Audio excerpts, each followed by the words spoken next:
on in the room. Come on in the room. Tonight's a rough one, folks. Rough one in the room. The Miami Heat defeat the Milwaukee Bucks. The shorthanded Miami Heat defeat the Milwaukee Bucks tonight, 123-97. Come on in the room. I don't feel like doing it, but I'm going to do it. Doc, still our doctor. He's writing out scriptions. He gives us all of our medicine in our room. Bucks losing tonight, 123-97. We are live at the Cream City crossover. It's the guru, Trey Crosby III. Chris King. Yeah. Late scratch on JT tonight. Hopefully he's watching, listening, doing something. We'll get back with him. Tonight would have been a great night to have JT on the program, but again, the Heat were shorthanded. So this is how we're gonna do things, Chris. The Heat were shorthanded tonight, and they delivered a dub over the Milwaukee Bucks. The Cream City crossover shorthanded tonight, but we're gonna give you an excellent show. Bucks lose it 123-97. Come on in the room. Let's talk about it. Tonight, man, I'm gonna have words. You know, we're gonna talk about what took place tonight and where we are at this season, this point in the season, one game before the All-Star break. We talked about this, Chris, where the Bucks so thank God the Milwaukee Bucks beat the Denver Nuggets last night. So you're on a back-to-back, but you really don't have that excuse of. And again, I'm not giving the Bucks not one excuse tonight. Sometimes you can do it, the schedule, or you're on a back-to-back and it's rough. You're at home. You're not traveling, so it's a home back-to-back, which makes things a little bit easier.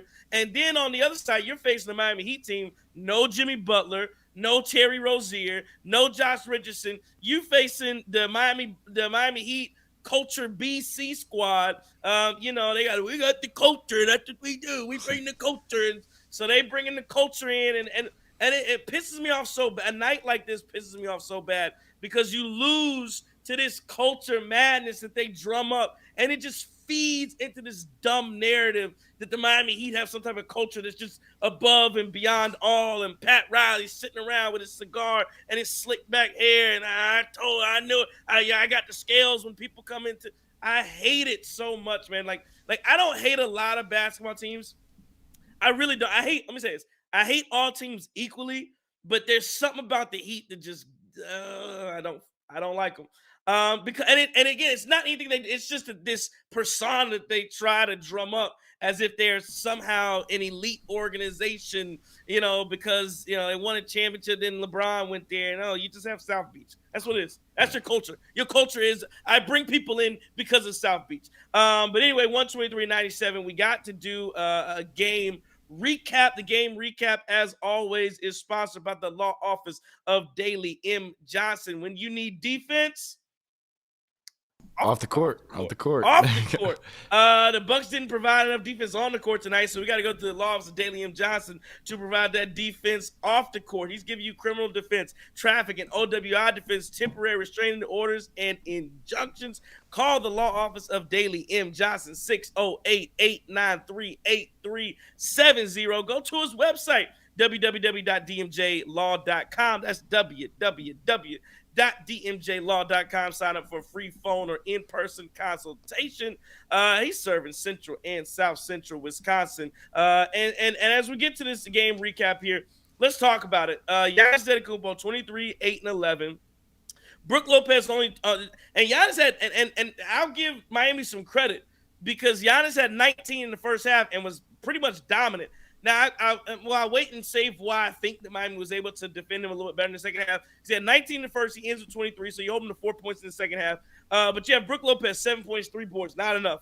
Jay Crowder, 2 points. He was huffing and puffing, trying to chase around Duncan Robinson. Couldn't stay with him. Malik Beasley had 16 points, a bright spot. He was 6 of 10, 4 of 8 from 3. And that's one of the issues. Malik Beasley outplayed Damian Lillard.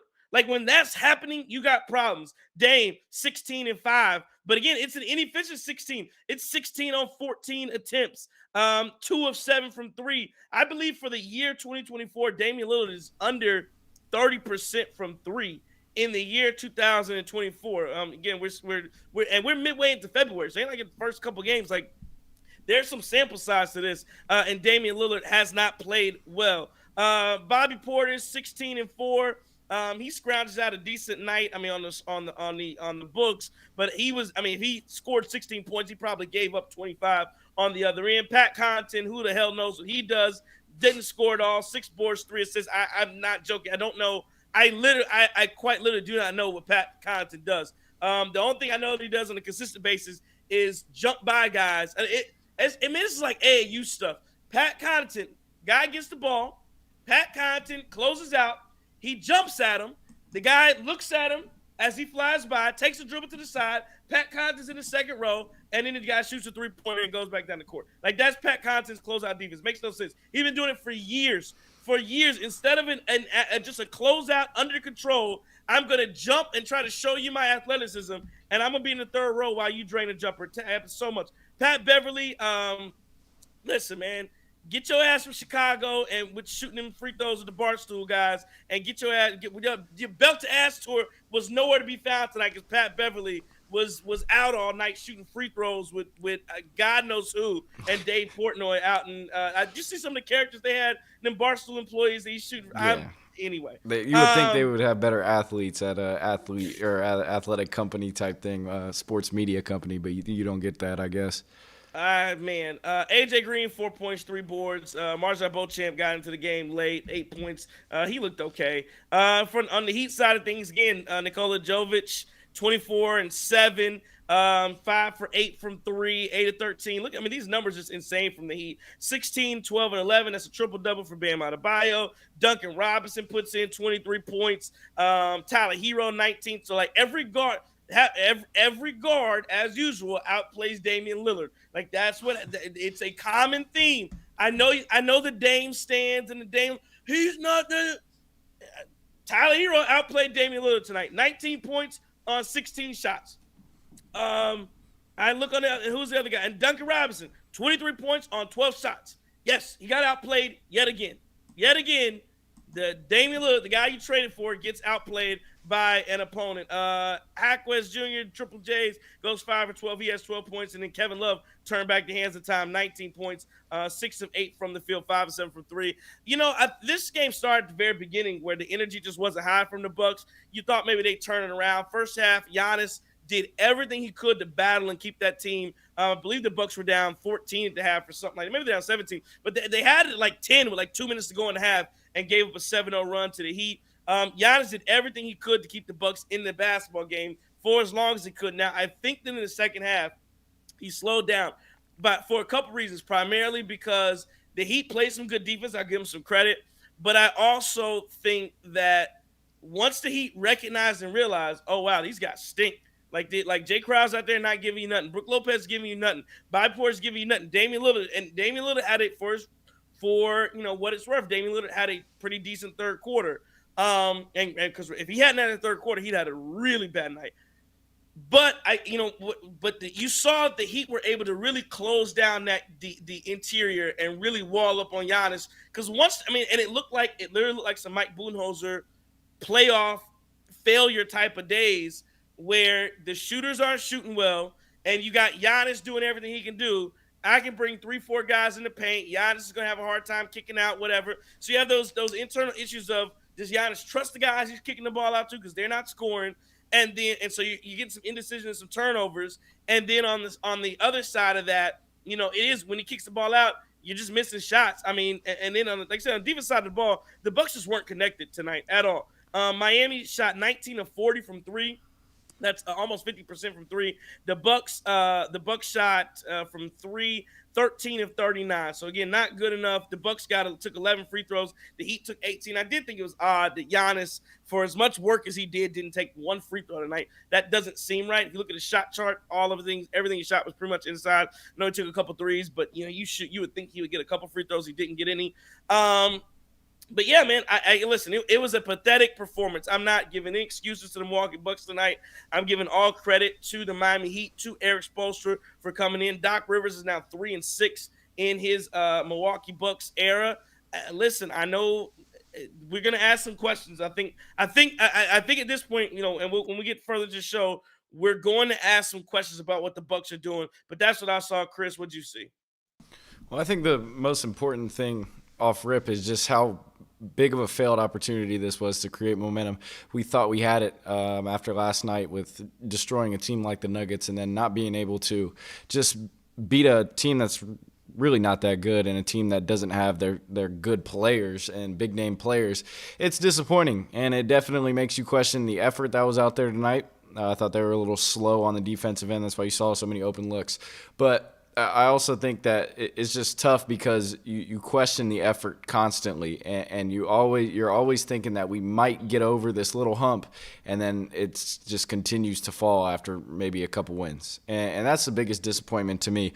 Off the bench, I know we just talked up AJ Green, and he had the Cream City crossover jinx. 1 of 7 from three. It's just like.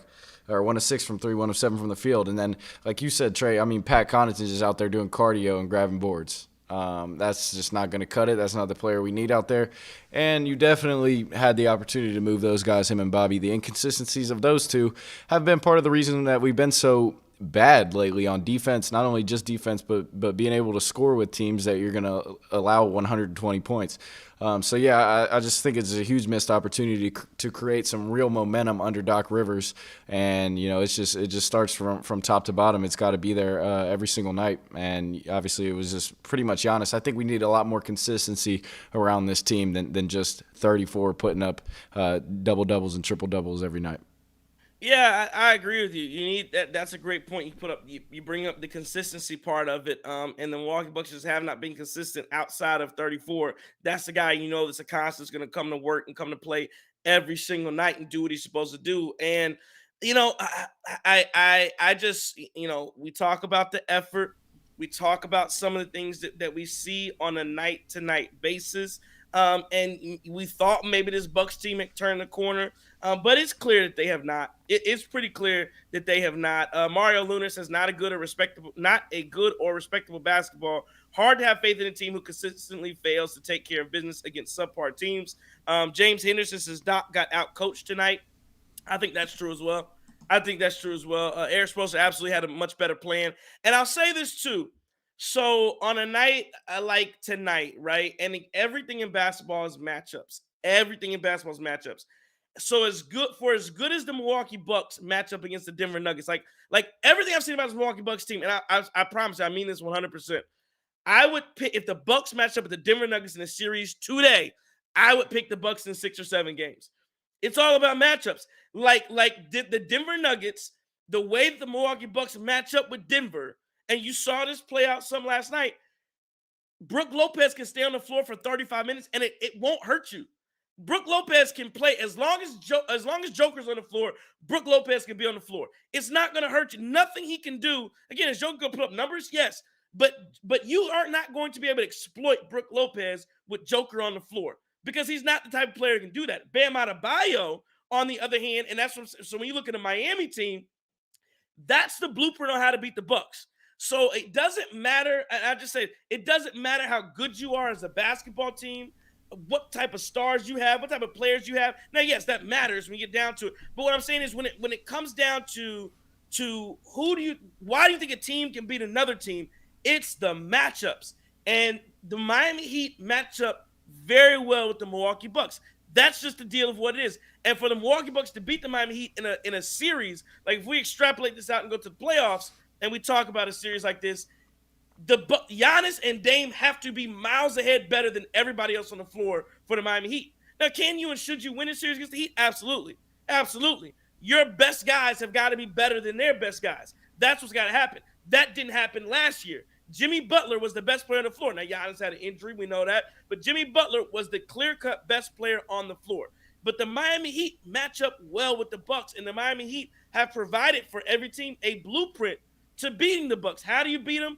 Hot three, especially now out of the AG era, because this Milwaukee, let's be honest, the Milwaukee Bucks under Doc Rivers are very similar now to what the Milwaukee Bucks were under Mike Budenholzer. He has re-implemented some of those same type of schemes that Mike Budenholzer had. And again, the question is going to be in the playoffs, does Doc Rivers make the adjustments that Mike Budenholzer wasn't willing to make? Will he do the little things like putting Giannis on a team star player? And like a night like tonight, you let him roam against Jovic, and Jovic is hitting threes all night and getting anything he wants because Giannis is playing him like he played Aaron Gordon last night. So Giannis played Aaron Gordon last night, was off of him, basically self-check Aaron Gordon. Aaron Gordon couldn't do anything. Giannis roamed around. He was able to help, all these things. The Miami Heat, you're not going to be able to do that against the Eric Spoelstra team. He's going to find that and exploit that. And again, the difference is when you talk about matchups is you got a guy like Bam Adebayo who can exploit a Brook Lopez on the floor. They're coming off screens hard. I mean, again, Jay Crowder trying to cover Duncan Robinson. It doesn't work. Jay Crowder against some teams, against a team that's going to have a guy go one-on-one and try to beat, Jay Crowder would have a much, and this is going to sound weird to you, maybe. Jay Crowder has a better chance trying to stop Kevin Durant than he will a Duncan Robinson. Like Duncan Robinson is, and it sounds weird to say, but Duncan Robinson is running off screens and trying to get an open look. KD is not about to work that hard for his look. He's going to play you one-on-one his whole team. I'm going to shoot over you. So if Duncan Robinson is missing, it's because Jay Crowder couldn't keep up with him. Not because they had some one-on-one battle and he's beating them off the dribble. That didn't happen. And those are the differences. And you got to be able to realize that and understand that from a personnel perspective. And again, if you had Chris Middleton, the same work would have happened. If Chris Middleton was after the same work would have happened to him because he can't keep up with the Duncan Robinson. You can't do it. So it's about matchups. And when the Miami Heat, if they're going to shoot this voodoo magic and hit these threes, the Bucks gonna be in trouble because they're not. Because that's the other thing, and I'll say this too. The other part is they're not simply just going to outshoot you and have these sniper games where they're just hitting everything from three. They're also going to outwork you, and some of that you can again attribute to Heat culture, whatever. But they're going to outwork you on the defensive end, and for every loose ball and for every rebound, and that's a part of what we saw tonight. And I think it is also just a testament to how much more they wanted it, and they just play with a ton more effort. They have a whole bunch more energy than this Bucks team. Look, we've seen it in wins with the Bucks where they just are kind of sleepwalking by opponents that have young players who can get off because they're just quicker than some of our defenders. And I think that's also what you saw tonight is just they wanted it more, and you could tell. We talked about the Pat Bev situation. He's in Chicago. We talked about how obviously Jay Crowder can't keep up with a Duncan Robinson, and I think that's kind of like you said. It is a little bit of a blueprint on how to beat the Bucks. You just got to outwork them, and you've got to give more effort. You got to just play fast, and if you're defending well, then things will work out for you because. Let's be honest, this Bucks defense does not want to run in transition. They're lazy. They're not getting out on open shooters. They're not closing out hard. It's very disheartening to see that this is the way they go out versus a Heat team that you really should have beat tonight. And for them to put up 123, it raises even more questions about your defense. Yeah, so it was an embarrassing loss, 100%. I don't think there's any way to talk about it other than saying it was embarrassing. Ty Fanatic says it's embarrassing how the Heat always kick the Bucks' ass. Duh 11 King says this was a bad loss for the Bucks. My observation: Dame can't beat his defenders one-on-one anymore. Number two, he's short. I can see the type of defenses that would frustrate him during the playoffs. But here's my thing, Duh 11 King. My issue with Dame, and I get because he does provide the gravity. So I like teams.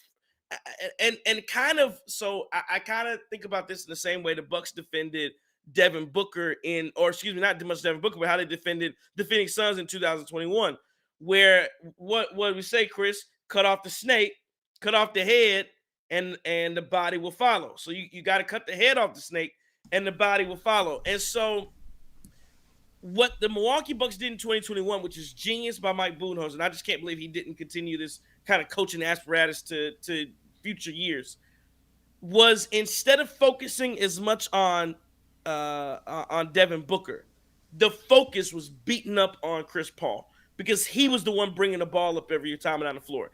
And you got and when you were able, if you could cut the head off the snake, which was Chris Paul, you could then live with whatever Devin Booker was doing because I got the guy that's bringing up the ball every time neutralized. And so that's what teams all year have really done to Damian Lillard, where they blitz him and they try to make life as hard for him as possible. And you kind of try to just live with what everybody else does and live with Giannis. And again, for the most part, for the majority of the time, that doesn't work because Giannis is so good he's going to be able to beat you. But my issue, Duh 11 King, is not so much with that part because I can handle that and I get it. Dame's going to get the ball out of his hands. He's got to get to other guys and they got to make plays. My issue is with the open shots that Dame Lillard misses. My issues is not the one-on-one, but when he gets by in that burst, that he's flailing around trying to draw fouls instead of hitting shots. My issue is when he gets to the mid-range, not having a floater that he can work to. And that's my, so if you're going to miss your threes, you've got to be able to get to, again, he's a 3-level scorer. You got to be able to get to your mid-range. You got to be able to get to the basket. And maybe to your point, you're saying he can't beat him one-on-one, but some of this stuff, I mean, you've got to win some of these individual battles. And so far, to your point, Dame Lillard has not done it. John Hassel says Dame looked like the worst player on the court. Andre Diaz says tour date Dame.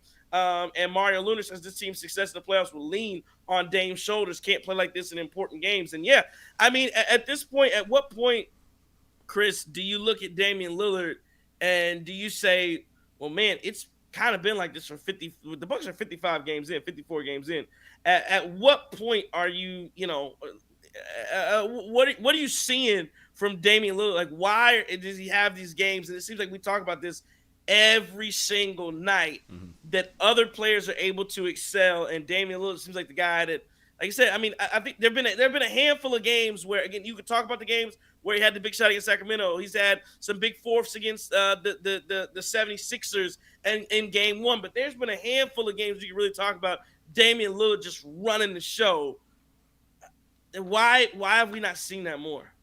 Yeah, well, first I just want to preface this, like, at some point the excuses for Damian Lillard have to go away. They have to be. We can't consistently rely on, okay, we're on a back-to-back and we have some starters missing, or he's going through personal issues. At some point you have to look at it for what it is. The guy's still getting paid a ton of money. The guy is still a top 75 player. The guy still should be relied on to be able to at least put up better than 5 of 14 and 2 of 7 from 3. And so I think that's the first step, right, is just to recognize that, like, all right, we need to start expecting things from Damian Lillard instead of just allowing him to go through the motions. Because once this thing ramps up and we get out of All-Star weekend, these shows won't be as positive if this thing keeps up. So just want to say that first, because, I mean, that's what you see on Bucks Twitter. That's what you see in some of the comments. Is just it's every night. It's the Portland fans coming in saying, oh, well, we knew Dame doesn't really heat up until late. Well, that's not what we need right now. We're now what, underdocked, what, 2 and 6, what, 2 and 5, something like that, 3 and 5, 3 and 6, 3 and 6 underdocked. So yeah, it's tough. I think a big part of, like, just what I'm seeing on the court for Dame, I think a lot of it is sometimes he's foul baiting too much. And I think he's trying to draw fouls because he can get points going there and he can see the ball go in the basket. But that's really not how we need to play, and I think that still they're not really as comfortable as they should be, him and Giannis, when they're on the floor together.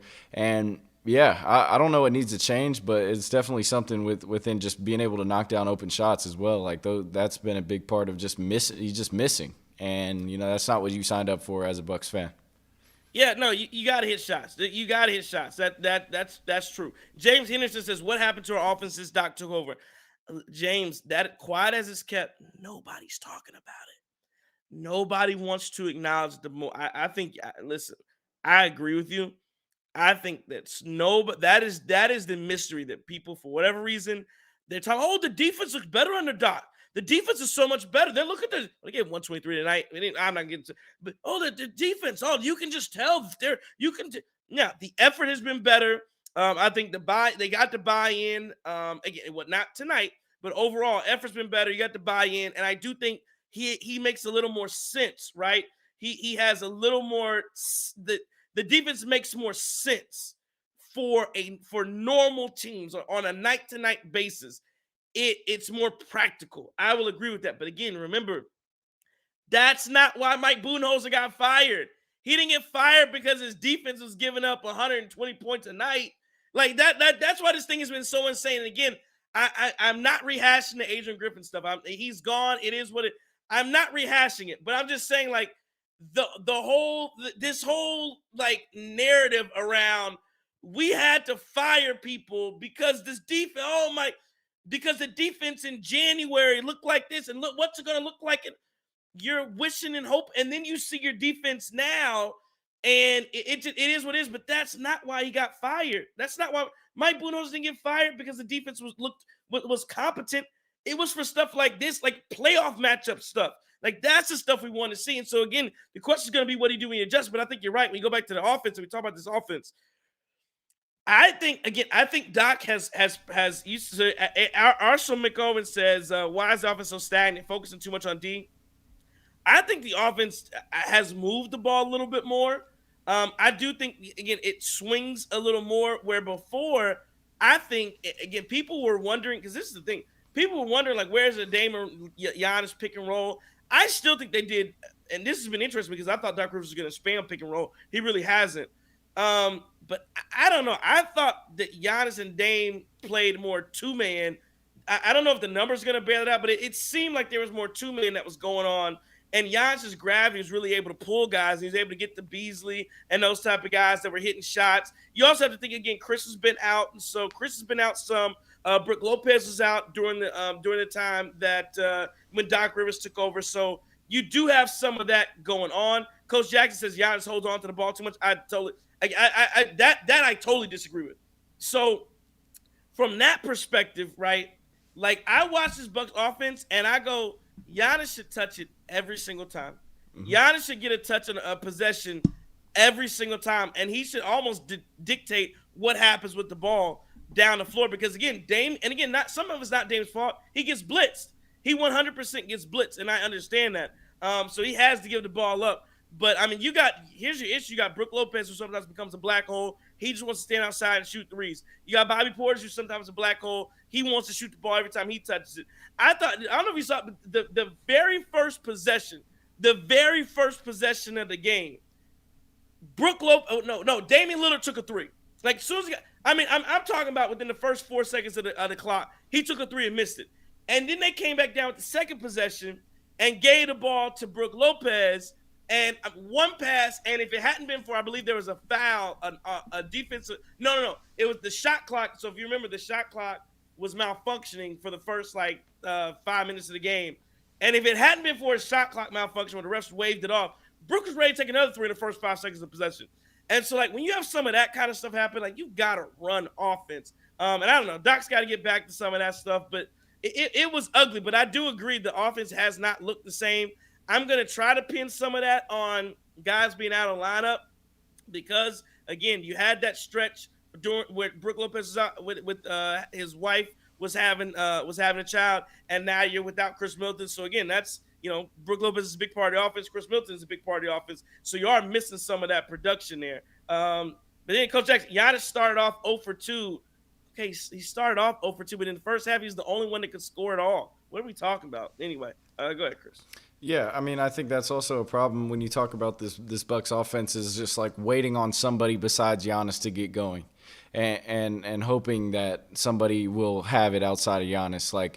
It shouldn't be a situation where I missed one shot. All right, let's try to get Brooks. Let's see if he can get it going. It's not that. Like you said, you got to run offense, and we haven't really seen much of it. And yeah, I'm the only guy I'm actually out there and watching and really expecting the same thing every night is Giannis, but I would like to see some more consistency offensively outside of that, because if that's going to be your only horse and the only guy who's going to show up on a nightly basis, you're definitely in trouble, and the expectations start to dwindle for sure.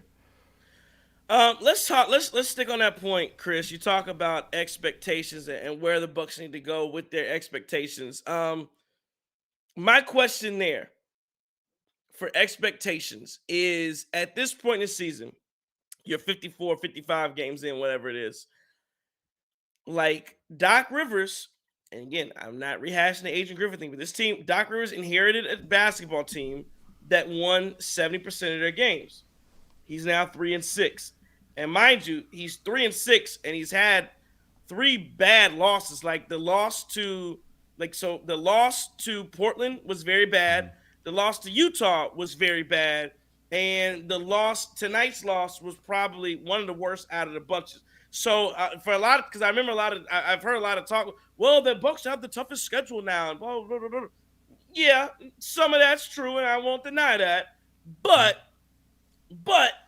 you've lost to some of the worst teams during your schedule. So you can run that talk if you want to, But yeah, run that talk and tell me you beat Portland and you beat Utah, especially when you were up on Utah in the fourth quarter. So yeah, I missed me with some of that talk. And then you got the Heat tonight, who were shorthanded. So yeah, you can give me the schedule's been tougher talk, but don't lose to the bad teams that are on the schedule that you do have.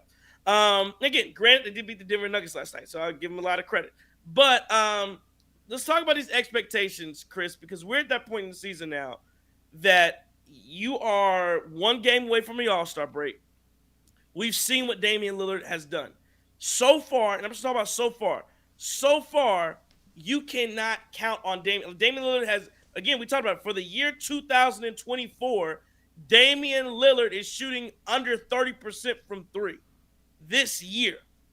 That's not good. Are we expecting, two things. Are we expecting Damian Lillard to flip the switch? And because we've been talking about it all year, we think, and you mentioned it, Chris, well, we think this is going to happen. Oh, man, just wait till Damian Lillard. He's going to turn it on. We are getting to that put up or shut up time where Damian Lillard does have to turn it on. That is how I believe the Milwaukee Bucks, if there's a viable path to the championship, because, again, you went for a minor move. You brought in Patrick Beverley. You didn't go trade for Andrew Wiggins. You didn't go trade for DeJounte Murray. You didn't go make a big move. You didn't get rid of Bobby Portis, who was terrible defensively tonight, or Pat Connaughton, who, again, we just talked about was running around. You didn't make any of those moves. So you basically went with I had an AAU coach. You say, I had a football coach back in the day, and like, you got to go what you got. We had a bad team, and the team I'm not joking. We won like one game, and his whole thing, his name was Coach Aiken. We got to go what you got. You got to go what you got. He couldn't do nothing. You got to go what you got. Now that's what John Horst basically did. He said, we're gonna go with what we got here. Are we expecting Damian Lillard to flip the switch? Are we expecting Doc Rivers, who is right now 3-6, to somehow flip the switch? And again, people are telling, well, Doc's only had 2 practices. Dog, there's less than 20 games left. You think so? If in the 9 games that he's coached, he's only had 2 practices, you got less than 20 games left. How many more practices do you think you're gonna get? So that talk of, well, he's just got to get. There's not many more practices that are going to be had between now and the playoffs, right? Mm-hmm. So we're at that point where we're getting to that breaking point of you're either going to do it or you're not. So will Doc Rivers be able to get this team where it needs to be? I'm of the mindset that, again, for this team to win a championship, the Bible path is Damian Lillard and Giannis have to go crazy. They've got to be a 1-2 duo that is lethal. Mm-hmm. That's how the Milwaukee Bucks win. Are we expecting that, or are we hoping for that at this point? Well, you have no choice. You have to expect it because there's nobody else walking in that door that you could have acquired at the deadline. There's nobody that is just going to be able to facilitate offense better than Dame. There's nobody. So you have to expect a flip to switch within this Bucks team. And I think we've been pretty open-minded to that. I'll say that, especially last night, like that had us at the highs of highs, right? Beating the Nuggets and blowing them out, and it really didn't look like a game. But then you turn around and do this. So if we can limit some of that stuff, then I'm a little bit more I'm a little bit more happy to be able to talk about this team. But when you start to see the drop-offs in back-to-backs and these excuses, look, yeah, you might not have back-to-backs sometimes in the playoffs, but like, come on, these are games where you have to make the most of stretches where you can build momentum throughout the regular season. And we're not pouring too much into the regular season. Like you saw that. So we're not pouring too much in the regular season, but it's just when you create these expectations, when you fire a head coach because they're winning games against bad teams barely, but then you bring in a guy who loses a game like this by damn near 30 points to another team that didn't have their guys. It's a lot of contradicting going on. And so what I think in terms of expectations, I'm expecting the flip to switch with this team, but it's got to start now. And you've got to start to see it rub off on some of the guys within the locker room and being able to pile good games on top of good games, and you haven't been seeing that this year. To your point, Chris, you talk this comment from Coach Jackson who says, "Who cares about the regular season? You guys worry too much about the regular season. Just get better come playoffs." Chris, we fired the damn coach who was winning 70% of his games. Like, you can't, it's a total contract. You can't go get ready. Why are we talking about the regular season when you fired the coach in the regular season? Like, no, everything the Bucks have told us is your regular. This matters. All this matters. If it doesn't matter, and again, I do agree to an extent. Yes, there's a loss here matter, a loss there matter. But when you fired your coach, right, and you're now bringing in Doc Rivers has not had a training camp. He's not. He has did everything on the fly. He doesn't even know the players' names all the way right now. You are dealing with a very short window just this season to win a title. I mean, I don't know how many teams. There's not been a bunch of teams who, we talk about Ty Lue and David Blatt, but teams that at outside, Ty Lue was on the bench. An outsider has come in and is going to run this team to the championship with Giannis Antetokounmpo and company. Listen, it's a tall task, and you have to get that stuff going. Now I would love to see what I don't remember what was. I wonder what Ty Lue's record was with the Cleveland Cavaliers when he came in his first 10 games. That we'll have to figure that out one day. Maybe next show we'll have that. So, but again, I hear you, Coach Jackson. Yeah, I agree to an extent. Everything's not about the regular season, but when you expend your energy firing your coach, and now everything about this team has to change. They got new voices. They're doing new things. Everything's new in the middle of the year. You can't then go, well, the regular season doesn't matter. Well, for the Milwaukee Bucks, the regular season absolutely. Like, this is training camp. Like, this is their time to get acclimated to their new coach. You're not just gonna coast and go to the playoffs and everything's gonna be all good when you've made this type of. I mean, that's why we talked about. Do you really want to do this in the middle of the year? I get it. Do you really want to do this? Is it a great idea? It remains to be seen. But I told you, I'm at the same point I was when Adrian Griffin was here. Let's talk about the playoffs. What's going to happen when this team gets to the playoffs?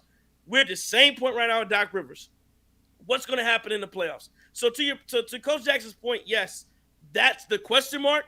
But we're at the exact. There's, to me, no difference other than the voice, direction. Now again, there is leadership and buy-in. I'll give you that, but no difference. I don't know what's going to happen when this team gets to the playoffs. I have no idea.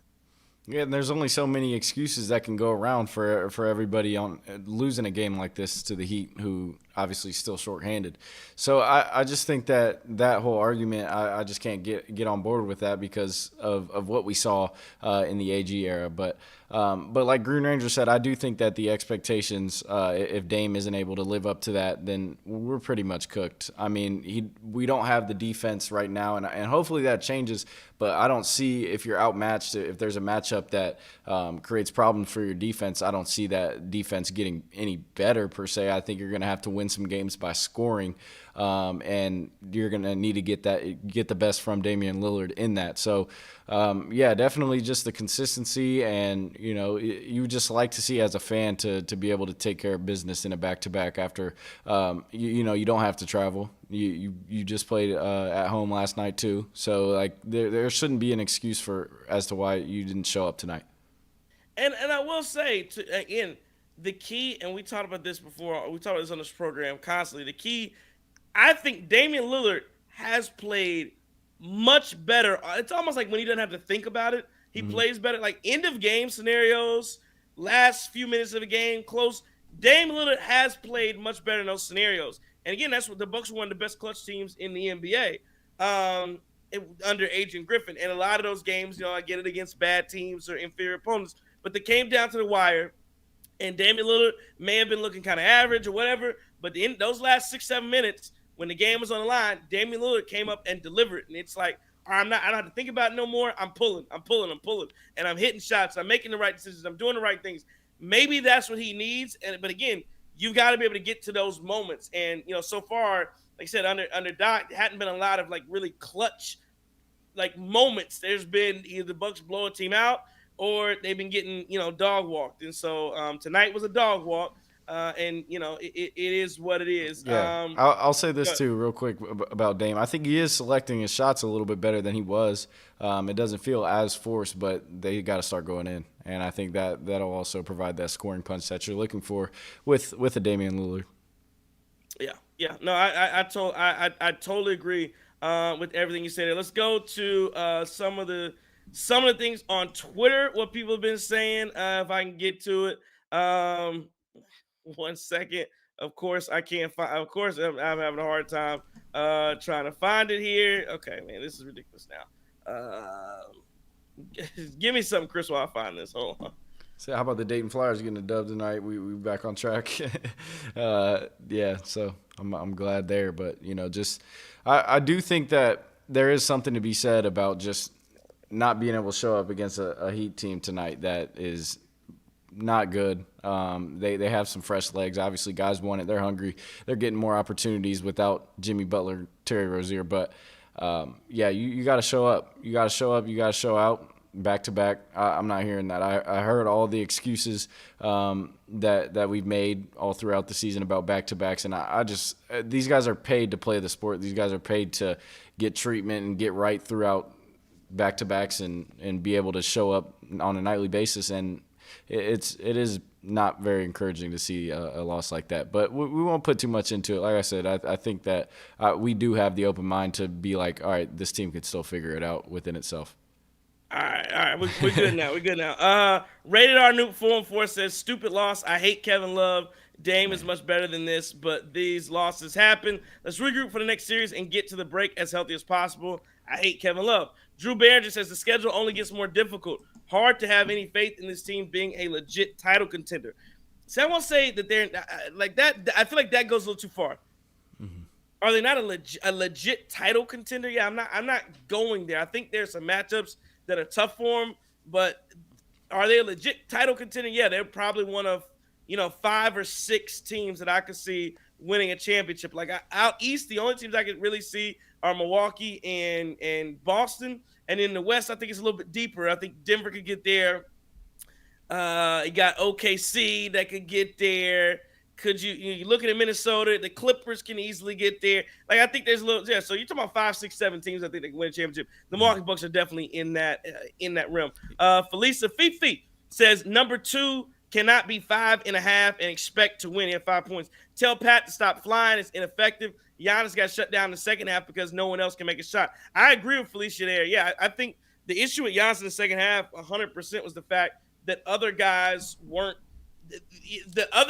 performing, and so you were able to really crouch down on Giannis and wall him up a little better than they did the first half. At 14, Coco Chick says, "Big problem. Doc will only play vets, and a couple of them don't deserve all the minutes they're getting. Just stupid to think you can run old legs on a back-to-back against a younger, athletic Spoelstra coach team." And then at JR Horvath says, "Didn't get out fast defensively and gave the Heat shooters confidence. They have to defend hard from the jump every night." And then one more, Sunk 345 says, "The Heat do voodoo magic whenever they play against us. That or PEDs. And they only use against the Bucks. Every time we play them, our entire team has CTE, and their guys can't miss from 3. Dame will be all right. Just needs to be more aggressive. Steph was in a slump in 2021, 2022. Josh Davis has a question. He says, how much do we think having Chris back will help defenses?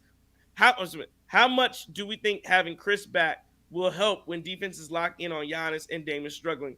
Also, what do you guys think was the main difference between tonight and the first 2 games we beat them?" Chris, you want to answer that one? Well, yeah, I think when you get Chris in the lineup, there is something to be said about just having another guy to go to, and Chris has historically been good against the Heat. So I don't know, if that changes at all just with some of their injuries or whoever they're going to put on him. So I do think he gives you it's a pleasure to have another guy who can go out there and give you 20. But that's not what you should rely on, especially in a night like tonight. I do think personnel-wise we're a lot better than a lot of teams in the East, so that's also something we have going for us going to the playoffs.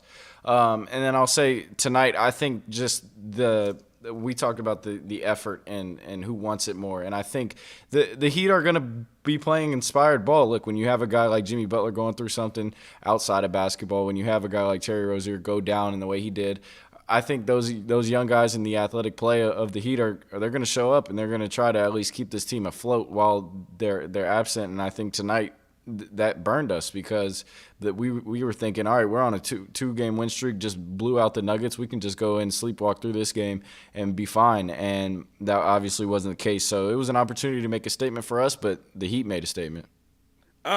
Josh, to your question, I think that having Chris is definitely a huge help. I think it's a huge help because he can shoot the ball well. I'm sure he's shooting the ball better than Damian Lillard. He's been the type of star that Giannis has been with. He does have a connection with Giannis. I mean, if Chris was like, there's no point in going down that road about younger Chris. If he was more athletic, what he would do. But again, Chris is a much better set shooter right now. Again, I don't know what Damian's gonna look at playoffs, but just Chris Middleton as just a straight up set shooter has been better than Damian Lillard. Let's talk about this year. Chris has been one of the best players in the entire NBA shooting a mid-range jumper this year. So he's been able to get to that shot. Again, he's just been a better shooter than Damian Lillard all year. So, I mean, that just kind of is what it is. There's I can't put it any other way. I'm not going to say he's been better than Damian Lillard because he's been injured and he's been on minutes restrictions. But, Chris Middleton he just shoots the ball better right now. Can't get to the basket like Dame, but he shoots the ball well. And so when teams are zeroing in and you're trying to pick your poison, well, if you're blitzing Dame and you're walling up Giannis, Malik Beasley's been pretty consistent all year. Chris Middleton's been pretty consistent all year as long as he's been healthy shooting the basketball. So I do think that will help. And then to the second question of what do you guys think was the main difference? I think one of the differences was, I believe Adrian Griffin in that first game, it was early in the season, he played Giannis on Jimmy Butler, and Giannis basically shut Jimmy Butler down. This Miami Heat team, they play different with Jimmy Butler because Jimmy Butler's got to be is just an absolute terror. He runs that basketball team. Again, so you look at what happened in the playoff series last year. It was the combination of things like yes, did the Miami Heat have some insane shooting last year in the playoffs? Yes. But it was also Jimmy Butler going for like 50 points and killing Drew Holiday. Like without that, the Bucks would have sustained the hot shooting. So but on a night like tonight, there's no Jimmy Butler, so you don't have to almost kind of force Jimmy the ball. And Jimmy's not about to light you up from three, so Jimmy doesn't take away those. So I mean, again, you could think on a night like tonight, maybe the Milwaukee Bucks win if Jimmy Butler's in the lineup. Because again, every night's different, and it's one of those things where if you're able to stop Jimmy Butler, and he's taking away shots from Duncan Robinson, and Jovic wouldn't have put up 20 because Jovic wouldn't have played as much. Those type of things that take place, there is a different type of mentality when you're playing with basically all bench guys and those second unit type of players. But yeah, Jimmy Butler he's going to force shots. You got to be able to control him, and if you can, you should be able to withstand some hot shooting. Now, if both of those things are going at once, you're in trouble, and you have what happened to the Bucks in the series. But listen, man, it is what it is. And the Bucks, they got beat tonight, and they should have been embarrassed by the effort. There are no words. I got people. GD says the Heat own you. I don't know what this guy is, but Josh Davis says I saw a Heat fan on Twitter say they are better without Butler. Like I don't think I don't think that's true. I get what you're saying. Like I think it's almost like sometimes when Giannis used to be off the court with the Bucks, like the Bucks would move the ball better because you don't. I mean, does that mean the Bucks are better without Giannis? No, but for some stretches, are you going to be able to move the ball much better because the ball isn't stopped with Giannis? 100%. Like Jimmy Butler gets the ball, he's not swinging it immediately. Like he's going to look for his own shot, and he's good enough to do that. But on a night like tonight, the Heat were just hot, and it's a combination of the Bucks not being totally prepared and locked in, and the Heat also just being hot. You see that throughout the NBA a lot too, and it's just not just with the Bucks, but I do think there is something to be said about not being able to get up for these type of games with superstars out. And I think we've played a couple of teams close that we shouldn't have, and that just shows that the effort needs to be there on a nightly basis, especially in the playoffs, because if you get down and you give a team a lead like they did Miami last year, anything can happen. And so at that point, it's not just on the personnel. I think it's just on the effort that you're giving on a nightly basis. But yeah, and it's happened, like you said, with the Bucks too. That when they have guys out, sometimes the ball just flows and they play better basketball on that given night, and maybe the other team wasn't expecting them to, and they win the game. So I think that's just the world of the NBA. So obviously not going to be too down about it, but at the same time, definitely needs to pick up for sure from this Bucks team. Green Ranger says, I find it mind-boggling this team didn't get up to play the Heat. I mean, I would agree, but I think it is different. I mean, Is it an excuse? No, but it is different when you know Jimmy Butler's not going to be there.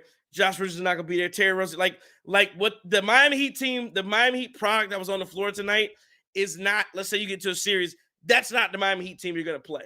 Like that's not the team that's going to be out there that you're going to have to compete with in a 7-game series. So you should have won this game just because you're better than the product that the Heat had to offer. Not because, but yeah, I get it. But again, those are the games you have to win too. You have to win the games that you don't circle, that you're not. And maybe you were. Oh, I got Jimmy Butler. Ah, man, Jimmy Butler's gonna be out. Man, you still got to win those games even more so. So yeah, but I get why it wasn't. I mean, I don't think you circle a matchup Miami Heat, without Jimmy Butler. I'm not circling that matchup. It's not no big deal. But you just got to beat them. Like that's why I was embarrassing. Like it probably is less embarrassing if Jimmy Butler's out there cooking and all the stuff's happening. It's a close game. Like that's not embarrassing. The reason this is embarrassing is because they weren't. You shouldn't have lost to a team like this. So it is what it is.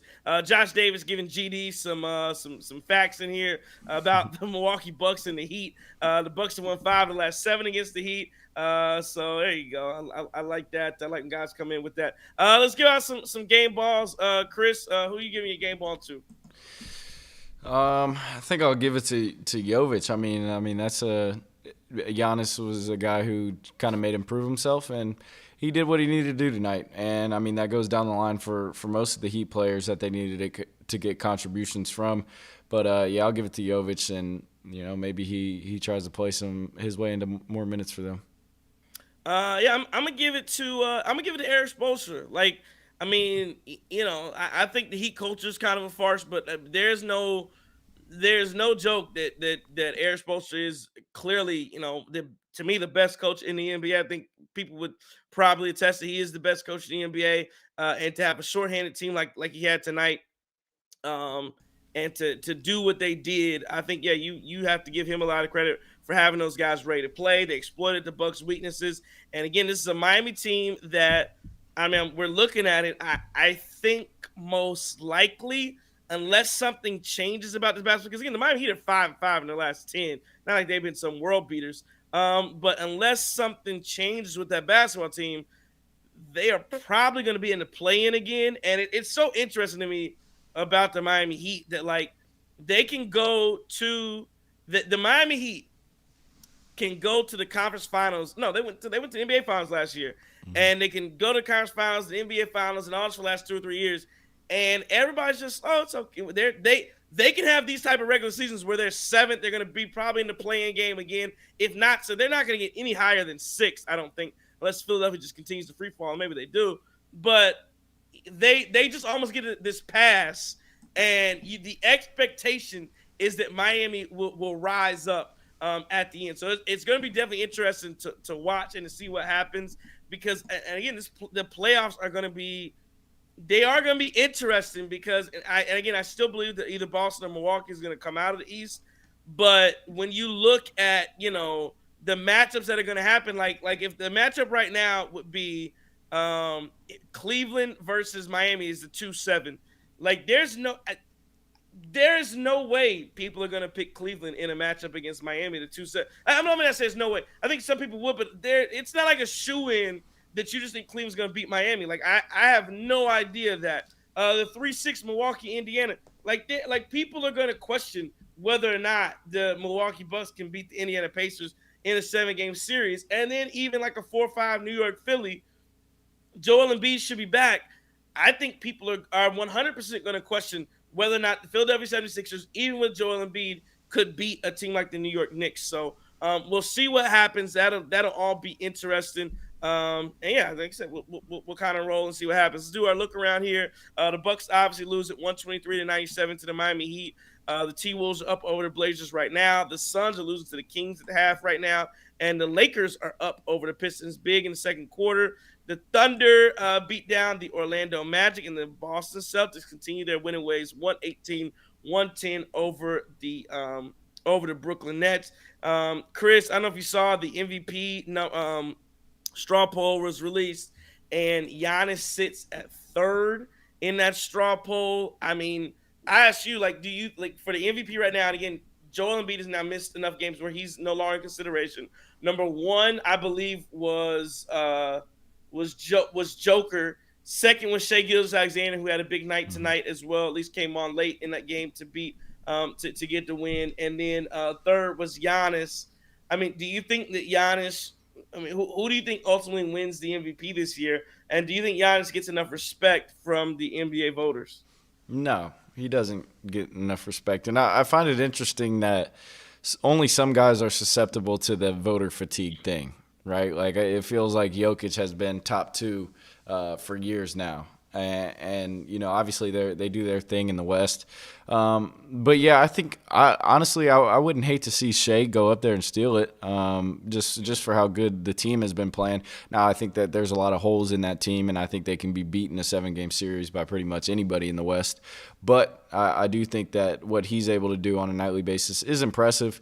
Very consistent player, good player, and really a good young face to have at the helm of the league, because obviously just he's able to kind of will his team. And, you know, I think he might need to get some of that credit he deserves. I think at this point, you know, just being defending champions, though, it's kind of hard to go against Jokic as well. But I will say this about Giannis. I think that it is disrespect that he's at 3 because of what he does on a nightly basis, and because of what he's able to do versus some of the guys that are MVP caliber. Like, we saw how much he outplayed Jokic last night. It looked like a big difference between those two. So, yeah, I mean, it's hard to kind of look into it too early because we don't know what's going to happen in the second half. But I do think he is disrespected. I think that the voters' fatigue is a little weird. Yeah, and it is weird, especially when you talk about a guy like Joker, who has the same accolades now as Giannis, who has 2 MVPs and a Finals championship and a Finals MVP. Like, you would think, like, how does Joker not have voters MVP fatigue when Giannis somehow does? And then, you know, I guarantee if roles were reversed and Joker beat the hell out of Giannis, like Giannis beat the hell out of Joker last night, it would have been people. Oh my God, that's the MVP matchup, and Joker did that, but Giannis beats Joker, and it's radio silence, crickets. Nobody cares about it. But I get, and the funny thing is, I didn't hear a bunch of talk national about the Bucks beating the Denver Nuggets last night. I guarantee you tomorrow people will be talking about the Miami Heat beating the Milwaukee Bucks. That's just 100%. How it goes. Green Ranger says, I think Griffin getting fired hurts Giannis' MVP chances. And that's the thing I don't understand either. Like, I get that point. I think that they mentioned that on ESPN today or whatever that show is. I don't think they still call it The Jump or whatever. Brian Windhorst and what's the ball guy? Richard Jefferson. Richard Jefferson. You know, they were kind of talking, the coach got fired. Like, to me, isn't that like that's a plus? Like, I think that's a positive. That's a plus. Like, the fact that they were still 30-13, you know, it just shows that he was able to will his team through some hardship, and I think that should be a positive. I don't understand that. I agree with you. Like, how is organizational dysfunction not a positive that Giannis has risen through all of this? And the Bucks are still, you know, viable and, like I said, third in the East. And then clearly overperforming your second option, who is a top 75 player, who is much more well-rounded offensively than a Drew Holiday, and still being able to put up 30 consistently. I mean, I don't know. Yeah, and to me, and I'll say this again, I've said this before, this is the best regular season that I've ever seen Giannis play. Like, just from a consistent level, night in and night out, from a scoring level, from an efficiency level. To me, I don't want to say by far, but this is the best I've ever seen Giannis look in a regular season. So again, and that's why, you know, you look at who can win a championship, who has a chance of holding up to Larry O'Brien at the end of the day. Giannis gives that team an opportunity to do that by the way he plays and carries himself every single night. Chris, do you have any final thoughts as the Bucks get embarrassed on their home floor, 123-97 to the Miami Heat? You know, I think that we need to kind of change the narrative around this Bucks team. I think the players have to be a part of that, and being able to have convincing wins in games that you're maybe not supposed to show up for, or games that, you know, you kind of play down to the opponent's level. Like Thursday, like if it's the same thing against a bad Grizzlies team who doesn't have their superstar once again, then there are some serious issues in playing down to teams' levels and stuff like that. But you still have a couple more opportunities, obviously, the Thursday and Friday back-to-back, then you get another good team. So, yeah, all right, well, not back-to-back. They play after the All-Star break. But, the next two games with the Grizzlies and then coming off the break, you get the Timberwolves. So I just think that you've got to change the narrative around your team, around the national media, what they think of you. I think you've got to take some of that as disrespect, and I think they can do it. I think that they obviously have the pieces and I think the coach to be able to kind of change that. So, yeah. Yeah, no, and that's what I was gonna say. The Bucks are very fortunate that they beat. I'm gonna say very fortunate, but because they got the win. Good thing they went out and got the Nuggets, beat the Nuggets because we talked about it. This is before I knew Jimmy Butler wasn't gonna play. But you want to split Nuggets Heat. Obviously, without Jimmy Butler, you would have wished you won both of those games. But we keep talking about the schedule that's coming up. The Grizzlies on Thursday, so you're gonna get a tune-up to go into the All-Star break. So you should be good. You should get a win on Thursday, and that should propel you to. We just look at the Bucks record. They should sit at going into the All-Star break. They should sit at 36-20, 16 games over 500. Very respectable for everything that's gone on. Okay, and then you come back with the Timberwolves after the break. That's a tough game on the road. But you're okay because you didn't come back with the 76ers, who are going to be without Joel Embiid. And then you get the Hornets on, it's not back-to-back, but a home and away against the Charlotte Hornets. Like, you should win 3 in a row. And then you got the Bulls. You got the Bulls on March 1st. So you should get on, and I'm going to continue this saying this. The Bucks should win 1, 2, 3, 4, 5. They should win 5 out of the next 6 games, and after that, the schedule is rough. It's tough going in through the rest of March. That is definitely true. You go on. You got to go to LA. You play. You got to go to. You got to play the Clippers, Warriors, Lakers, Clippers, Kings, Suns, Celtics. Thunder. Like, it's a monster going into the back half of the schedule, but you want to see the Milwaukee Bucks like that. That's when the rubber's going to hit the road, and so you want to stack your wins now because you're going to have to go through a gauntlet to at the end of the year to go ahead and make sure. But again, I think it's going to be a good test. I'm not running from that at all. The Bucks need that, and you want to see that. Last comment from Josh Davis says Bucks shit the bed after their best game, one of their best this year. That's my analysis. Yeah, I agree. So maybe just a little bit of a letdown at that point for tonight. So it is what it is. The Milwaukee Bucks will get a chance, one more chance to show themselves before the All-Star break against the Memphis Grizzlies.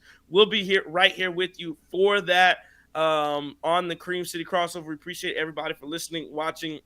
Whether you're watching on Twitter, whether you're watching on YouTube, whatever you're doing, we appreciate you spending some time with us. I want to thank our sponsors, Law Office of Daley M. Johnson. Get in contact with him for your criminal defense needs, serving Southeast, Central, Southeast, and Southeast Wisconsin, as well as all over Wisconsin. You give him a call, the Law Office of Daley M. Johnson, 608-893-8370 when you need defense off of the court. Be back with us Wednesday night. It was a Thursday night against the Memphis Grizzlies. Follow, subscribe, all that, man. We are on a big follower push, subscription push. You guys have been doing great. So get us to those numbers, man. Tell a friend to tell a friend about the Cream City crossover. With that, we'll keep getting you out this good content. Stay with us. 123-97. The Milwaukee Bucks lose to the Miami Heat tonight. This has been a Cream City Media Group production from the Guru Trey Crosby III. Chris King. I don't take no Wood Nichols. Courage.